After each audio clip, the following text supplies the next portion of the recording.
بھیگے بادام اور گاجریں نواب آف کالا باغ ملک امیر محمد خان کی صبح جسم و جان میں توانائی کے خزانے بھر دینے والی نعمتوں میں سے ہوا کرتی تھیں۔ 26 نومبر 1967 کی صبح بھی نواب کے ذاتی ملازم خدا بخش معمول کے مطابق ان کے کمرے میں داخل ہوئے۔ سجی سجائی گول ٹرے ان کے سامنے رکھی اور باہر آ کر سیڑھیوں پر بیٹھ گئے۔ معمول یہ تھا کہ نواب صاحب جیسے ہی گاجر کا آخری ٹکڑا چبا لیتے ملازم کو بلا کر برتن اٹھا لینے کی ہدایت کرتے، لیکن اس روز معمول میں کچھ فرق آ گیا۔ اس روز کچھ گاجریں اور بادام ابھی باقی تھے کہ نواب گاہ کے باہر شور سنائی دیا۔ پتہ چلا کہ نواب صاحب کے دو فرزند دروازے پر کھڑے ہیں اور کہیں جانے کے لیے نواب صاحب کی جیپ طلب کر رہے ہیں۔ نواب صاحب نے چابی ان کے حوالے کر دی۔ جیسے ہی چابیاں ان کے ہاتھ میں آئیں وہ دونوں گاڑی کی طرف جانے کی بجائے خواب گاہ کے دروازے کی طرف بڑھے اور ہیجانی انداز میں دروازہ کھولتے ہوئے اندر داخل ہو گئے۔ نواب امیر محمد خان کے سوانح نگار سید صادق حسین شاہ اپنی کتاب نواب آف کالا باغ میں یہ واقعات پوری تفصیل کے ساتھ لکھتے ہیں۔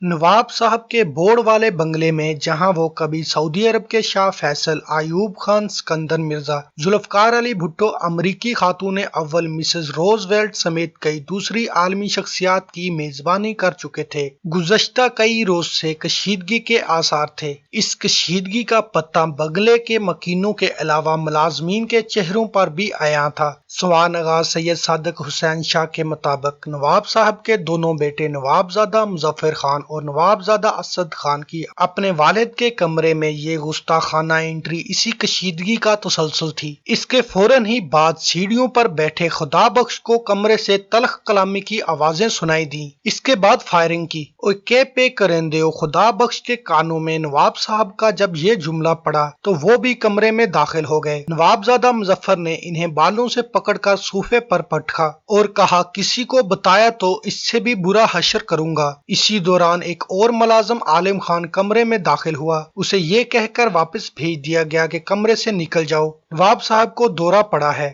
گولی لگنے کے بعد نواب صاحب قالین پر اوندے منہ گر چکے تھے اور ان کے جسم سے خون بہہ رہا تھا۔ عینی شاہدین کے مطابق دونوں بیٹے اس وقت تک کمرے میں موجود رہے جب تک نواب صاحب کی روح جسم سے پرواز نہیں کر گئی۔ آخر ایسا کیا اختلاف تھا جن کی وجہ سے معاملات ایسی انتہا پر جا پہنچے کہ بیٹے اپنی باپ کی جان کے در پر ہو گئے؟ سید صادق حسین شاہ نے کئی برس گزرنے کے بعد یہ سوال نواب زادہ اسد خان سے پوچھا، جو اپنے والد کے قتل کے الزام میں نامزد رہنے کے بعد عدم ثبوت کی بنا پر بری ہو چکے تھے۔ نواب زادہ اسد نے سوانح نگار کے سوال کا براہ راست کوئی جواب دینے کی بجائے کہا، "ان کے تو اپنے والد کے ساتھ کوئی اختلافات نہ تھے، البتہ بھائی نواب زادہ مظفر خان کو ان کی پالیسیوں سے اختلافات تھا، جس کا اظہار وہ برملا کیا کرتے تھے۔" انہوں نے مزید بتایا کہ وقوع کے روز انہوں نے اپنے بھائی کو والد کے کمرے کی طرف جاتے دیکھا اور وہ بھی ان کے پیچھے چلے گئے۔ پہلے خود نواب صاحب نے فائرنگ کی۔ ایک گولی انہیں یعنی نواب زادہ اسد کے بازو میں لگی اور دوسری قریبی دیوار میں پیوست ہو گئی۔ جواب میں نواب زادہ مظفر نے 5 گولیاں چلائیں۔ نہایت قریب سے چلائی گئی بریٹا پستول کی گولیاں نواب صاحب کی جان لے گئیں۔ نواب صاحب کی وہ کیا پالیسیاں تھیں؟ نواب زادہ مظفر کو جن سے اختلاف تھا۔ مصنف کے مطابق نواب صاحب جن دنوں پنجاب کے گورنر تھے، ریاست کالا باغ کا تمام تر انتظام ان کے بیٹوں کے ہاتھ میں آ گیا، جس کے نتیجے میں ضلع میاں والی میں جبر کی فضا قائم ہو گئی اور نواب زادگان نے سیاسی مخالفین کو زور و زبردستی راستے سے ہٹا دیا یا مخالفین کو جان سے ہاتھ دھونے پڑے۔ نواب صاحب گورنر کا منصب چھوڑ کر واپس کالا باغ پہنچے تو اس صورتحال کو انہوں نے اپنے لیے ناخوشگوار پایا۔ انگریزی اخبار دی نیشن نے اپنی ایک تحقیقی رپورٹ میں وراثت کی تقسیم سے متعلق اختلافات کا بھی ذکر کیا ہے، جن کے مطابق نواب صاحب نے کچھ ایسے اشارے دیے تھے کہ وہ اپنی جائیداد اپنے بیٹوں کو منتقل کرنے کی بجائے براہ راست اپنے پوتوں کے نام کریں گے۔ یہی اختلاف تھا جو ان کی جان لے گیا۔ یہ شخص جو یوں ایک صبح بے بسی کے ساتھ مارا گیا، کبھی اتنا طاقتور تھا کہ مغربی پاکستان میں اس کی اجازت کے بغیر پتہ تک نہیں ہلتا تھا۔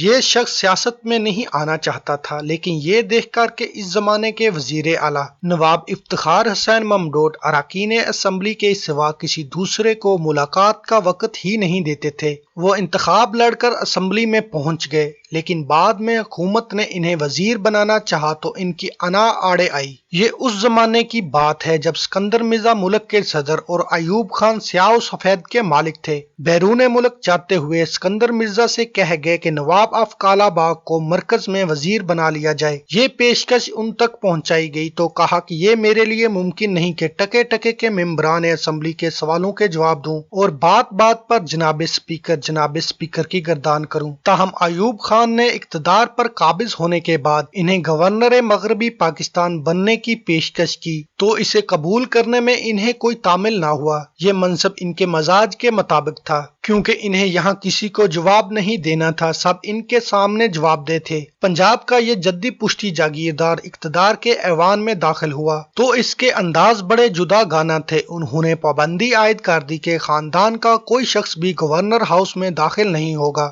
ایک بار کوئی سفر درپیش تھا، صورتحال کچھ ایسی بنی کہ ان کے ایک صاحبزادے کو ان کی گاڑی میں بیٹھنا پڑا۔ انہوں نے پچھلی سیٹ کا دروازہ کھول کر والد کے برابر بیٹھنا چاہا تو انہیں وہاں سے اٹھا دیا گیا اور کہا کہ یہ جگہ ملٹری سیکٹری کی ہے، تم اگلی نشست پر ڈرائیور کے ساتھ بیٹھو۔ گورنر مغربی پاکستان کی حیثیت سے صوبے کے تمام امور پر ان کی گرفت انتہائی سخت تھی۔ یہ شہرت ملکہ برطانیہ تک پہنچی تو انہوں نے کہا جنگل کا شیر بھی نواب کا کہنا ماننے پر مجبور ہے۔ ان کی مؤثر ایڈمنسٹریشن کا راز یہ تھا کہ وہ اہم عہدوں پر تعیناتی کے لیے افسران کا انٹرویو خود کرتے، خاندانی پس منظر اور ان کی کئی پشتوں تک کے بارے میں آگاہی حاصل کرتے۔ افسران کے انتخاب میں ان کی احتیاط کو دیکھتے ہوئے کسی نے ان سے کچھ سوال کیا تو کہا ہم لوگ تو گھوڑا اور کتا خریدتے ہوئے بھی شجرا دیکھتے ہیں، یہ تو ملک کا معاملہ ہے۔ ایک بار پی ایم اے کے کیڈٹس کے انتخابات پر بھی اسی قسم کا تبصرہ کرتے ہوئے کہا مجھے خدشہ ہے کہ آنے والے دنوں میں عسکری قیادت کا معیار کمزور ہو جائے گا۔ سول افسران کی طرح فوجی افسران کے بارے میں بھی وہ خاصی معلومات رکھتے تھے۔ انہیں جب معلوم ہوا کہ ایوب خان یحییٰ خان کو فوج کا سربراہ بنانے والے ہیں تو کہا کہ یہ ان کی عظیم ترین غلطی ہوگی کیونکہ وہ شرابی اور عیاش آدمی ہے۔ جنرل سرفراز چاہتے تھے کہ یحییٰ خان کی جگہ انہیں یہ منصب ملنا چاہیے۔ اس مقصد کے لیے وہ نواب صاحب کی مدد کے طلبگار بھی ہوئے، لیکن ان کے بارے میں نواب صاحب کی رائے مثبت نہیں تھی۔ ان کا خیال تھا کہ سن 1965 کی جنگ میں لاہور کے محاذ پر ان کی کارکردگی اطمینان بخش نہیں تھی۔ صوبے کے حالات سے آگاہی کے لیے انہوں نے تمام متعلقہ افسران کو ہدایت کر رکھی تھی وہ اپنے محکمے اور علاقے کی تمام تر معلومات براہ راست گھر کے پتہ پر انہیں روانہ کریں۔ صوبے کے حالات کے بارے میں اس طرح کی رپورٹیں اور اپنے نام پر آنے والے تمام خطوط وہ اپنے ہاتھ سے کھولتے، براہ راست احکامات جاری کرتے اور ان احکامات پر ہونے والی پیش رفت سے ذاتی طور پر آگاہ رہتے۔ اس مقصد کے لیے انہوں نے ذاتی طور پر ایک نظام قائم کر رکھا تھا۔ ان کی کارکردگی اور حالات سے واقفیت سے حیران ہو کر لوگ ان سے سوال کیا کرتے تھے یہ سب آپ کیسے معلوم کر لیتے ہیں؟ وہ کہا کرتے تھے یہ باتیں مجھے میرا جن بتاتا ہے۔ سن 1965 کی جنگ اور اس سے پہلے آپریشن جبلاٹر اور گرینڈ اسلام کے بارے میں ان کی رائے یہ تھی یہ ایک سازش ہے جس میں بھٹو اور ان کے ساتھی ملوث ہیں۔ ان آپریشنوں اور جنگ کے بارے میں وہ سمجھتے تھے کہ ان کی وجہ سے نہ صرف ملک نقصان میں رہے گا بلکہ ایوب خان کا اقتدار بھی کمزور ہو جائے گا۔ ایوب خان کے سیکرٹری اطلاعات الطاف گوہر نے لکھا ہے جنگ کے زمانے میں نواب صاحب منظر سے غائب ہو گئے تھے لیکن دوسری طرف ان کے بالکل متضاد اطلاعات بھی موجود ہیں۔ ان کے سواں نگار نے جنرل شیر علی کے حوالے سے لکھا ہے ایک بار وہ ہیلی کاپٹر میں جنگ زدہ علاقے کا دورہ کر رہے تھے کہ زمین پر انہوں نے ایک سویلین کو فوجیوں کے ساتھ باتیں کرتے دیکھا۔ یہ منظر حیرت انگیز تھا، لہٰذا انہوں نے ہیلی کاپٹر اتروا کر صورتحال کا جائزہ لینے کا فیصلہ کیا تو معلوم ہوا کہ وہ تو نواب آف کالا باغ ہیں جو فوجیوں میں بسکٹ تقسیم کر رہے تھے۔ سوجی، السی اور دیسی گھی سے بنے ہوئے یہ بسکٹ انہوں نے خصوصی طور پر اپنے گھر میں تیار کرائے تھے۔ جنرل شیر علی یہ دیکھ کر متاثر ہوئے، انہوں نے کہا کہ قوم کو آپ جیسے لیڈروں کی ضرورت ہے۔ نواب صاحب نے جواب دیا کہ جنگیں ہمیشہ قوم کے جذبے سے لڑی جاتی ہیں اور میں بھی اسی قوم کا ایک فرد ہوں۔ اسی جنگ کے دوران ایوب خان نے انہیں مشورہ دیا کہ حفاظت کے پیش نظر وہ گورنر ہاؤس سے ملٹری ہاؤس میں منتقل ہو جائیں، جس پر انہوں نے کہا کہ جوانوں کو محاذ پر بھیج کر میں خود چھپ کر بیٹھ جاؤں یہ میرے لیے ممکن نہیں۔ یہ جنگ کے بالکل ابتدائی دنوں کی بات ہے۔ انہوں نے تاجروں کو طلب کیا۔ یہ لوگ گورنر ہاؤس کے دربار ہال میں جمع ہو گئے جہاں وسط میں صرف ایک کرسی رکھی تھی۔ تاجروں کا وفد ہال میں آ کر کھڑا ہوا تو کچھ دیر کے بعد وہ ہال میں آئے اور وہاں موجود واحد کرسی پر بیٹھ کر کہا، لمبی چوڑی گفتگو کی گنجائش نہیں، یہ جنگ کا زمانہ اور قربانی کا وقت ہے۔ اگر کسی نے اشیائے ضرورت ذخیرہ کی یا مقررہ نرخ سے زائد پر فروخت کی تو ذخیرہ شدہ سامان عوام میں تقسیم اور دکان مستقل طور پر سیل کر دی جائے گی۔ جنگ ہی کے دنوں میں ایک بار سیکیورٹی کے بغیر وہ بازار پہنچ گئے۔ انہیں اطلاع ملی تھی کہ کوئی تاجر مقررہ نرخ سے زائد پر گندم فروخت کر رہا ہے۔ اسے کہا، تم شاید یہ سمجھتے ہوگے کہ امیر محمد جنگ میں مصروف ہے اور تم اپنی منمانی کر لو گے۔ میری مونچھ کے تاؤ آنے سے پہلے نرخ اپنی جگہ پر آ جائیں ورنہ ایسی سزا دوں گا کہ دنیا یاد کرے گی۔ اس کے بعد پورے صوبے میں ایسی کوئی شکایت نہ آئی۔ سن 1962 میں ایوب خان نے جب کنونشن تو رکنیت کا فارم بھر کر سب سے پہلے خود انہوں نے ہی اس کی رکنیت اختیار کی۔ اس موقع پر معروف سیاسی رہنما عبدالجبار نے نواب صاحب سے کہا کہ آپ بھی فارم بھر دیں۔ انہوں نے یہ سنا، مسکرائے اور کہا، مجھے اس گندگی میں نہ گھسیٹیں۔ ایوب خان نے کہا، نواب یہ آپ نے کیا کہا؟ وہ پھر مسکرائے اور کہا، جناب صدر، گورنر تو سرکاری ملازم ہوتا ہے، اسے سیاست سے دور رہنا چاہیے۔ ایوب خان یہ سن کر خاموش ہو گئے ورنہ وہ جانتے تھے کہ نواب صاحب کا انکار کا مقصد کیا ہے۔ نواب صاحب کو مسلم لیگ میں پھوٹ ڈال کر ایک نئی جماعت کا قیام ناپسند تھا۔ نواب صاحب کنونشن لیگ میں اگرچہ شریک نہ ہوئے لیکن تاریخ یہ بتاتی ہے کہ صدارتی انتخاب میں بانی پاکستان کی ہمشیرہ فاطمہ جناح کو شکست سے دوچار کرنے کے جوڑ توڑ میں وہ پوری طرح شریک تھے۔ دل و جان سے ایوب خان کا ساتھ دینے کے باوجود وہ ان سے برملا اختلاف بھی کر لیا کرتے تھے۔ سن 1963 میں جماعت اسلامی کے ایک جلسے میں فائرنگ ہو گئی جس میں ایک کارکن اللہ بخش جان بحق ہو گئے۔ ان کے سوانح نگار کے مطابق اس واقعے نے انہیں الجھن میں مبتلا کر دیا تھا کیونکہ مولانا مودودی سے ان کے دوستانہ تعلقات تھے۔ چنانچہ بانی جماعت کے نام ایک خط میں انہوں نے لکھا کہ اس طرح کی حرکتیں نئے سیاست دانوں کی ہیں، میرا یہ طریقہ کار نہیں ہے۔ اس سلسلے میں انہوں نے ایوب خان کو بھی ایک خط میں لکھا، حزب اختلاف کے ساتھ ایسے سلوک سے قانون کی دھجیاں اڑ جائیں گی۔ جماعت اسلامی کی تاریخ کے ماہر پروفیسر سلیم منصور خالد اس کہانی سے اتفاق نہیں کرتے۔ وہ مولانا مودودی کی ایک تقریر کا حوالہ دیتے ہیں جس میں انہوں نے نواب صاحب کا نام لے کر کہا تھا کہ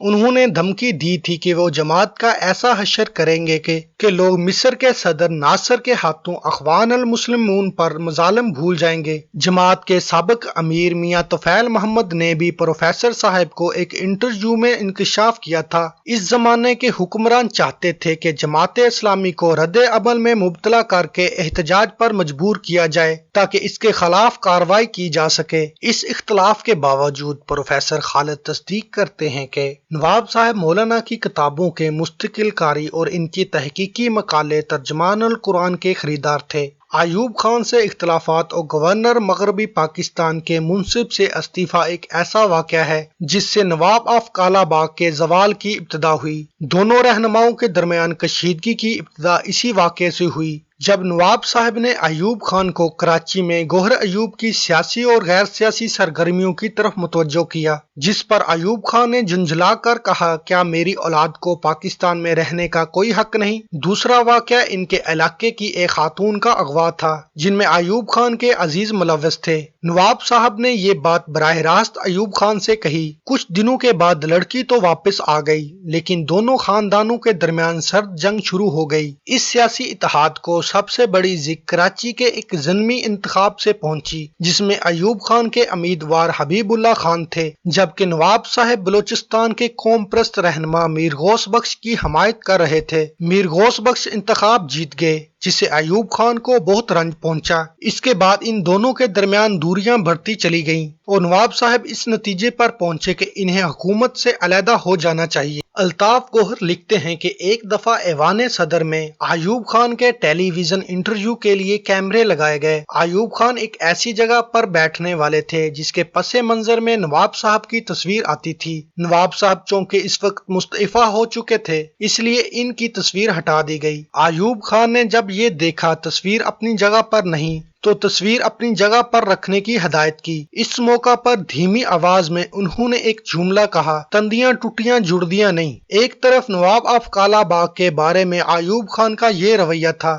دوسری طرف انہی کے اما پر گورنر جنرل موسیٰ خان ریٹائرڈ نے ضلعی انتظامیہ خاص طور پر پولیس کو یہ ہدایت کر دی تھی کہ ان کے کام نہ کیے جائیں، انہیں کوئی پروٹوکول نہ دیا جائے۔ گویا نواب آف کالا باغ کو سیاسی طور پر غیر مؤثر کرنے کے لیے منظم طریقے سے کام شروع کر دیا گیا۔ نواب صاحب کے قتل کے بعد صورتحال بدل گئی۔ ان کے خاندان کی گرفت اگرچہ کالا باغ کی سیاست پر تا دیر برقرار رہی لیکن ان کے مخالفین مزید متحرک اور منظم ہو گئے۔ نواب صاحب کے زمانے میں جس کا تصور بھی نہیں کیا جا سکتا تھا، کالا باغ کے نواب زادگان کے خلاف سب سے مؤثر سیاسی تبدیلی اس علاقے میں پیپل پارٹی کے قیام کی صورت میں رونما ہوئی۔ نواب زادگان نے اعلان کیا کہ اگر یہاں کسی نے پیپلز پارٹی کا جھنڈا لہرایا تو اسے سبق سکھا دیا جائے گا، لیکن بعد میں وہ خود ہی پیپلز پارٹی میں شامل ہو گئے۔ اس موقع پر پیپلز پارٹی کے پرانے ارکان نے اعلان کیا کہ وہ ان لوگوں کی پارٹی میں شمولیت کے باوجود ان کے خلاف جدوجہد جاری رکھیں گے۔